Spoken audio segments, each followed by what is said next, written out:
bit about it. So you talk about how with difficult situations, there most always is a workaround, right? And that, you always have to act like you belong. And I think that resonates with me because my father used to tell us the same thing. I don't care who you are. I don't care where you're from. Act like you belong in a Mm, space. And you mm. tell this story about how you navigated a difficult situation. You got a hookup from a Black woman who happened to be working in a space at a time. Do you mind talking a little about that story and Yeah, about what happened there? yeah, I was early in the process, so I had already raised a little bit of money, Mm-hmm.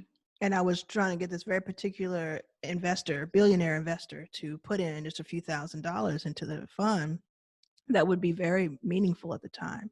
And so I found my way into an event that he was speaking at, a high profile event he was speaking at, where he was like headlining the conversation on stage. And I was the only Black person in attendance that I could see.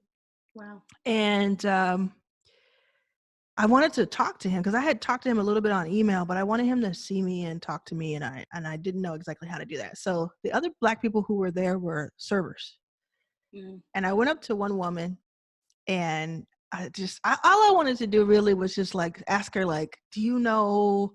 I don't even know, like, do you know how I can, like, where the stairs are? Like I was just trying to like get her to tell me some little information, and she ended up being the clutch, like the hookup. So I told her, I was like, you see that guy on stage? I need to meet him, talk to him. She didn't ask me any questions. She didn't know who he was. She could care less. She said, well, I know he's supposed to be getting his makeup done to get to do a video interview because I'm supposed to send them some food or something. So there's Mm. only one way to get there, though, if you want to get there before he gets there. And I was like, wow. And so we're whispering because he's on stage speaking.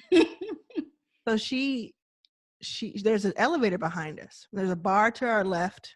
There's an elevator behind us. And then he's speaking to our right and to the front.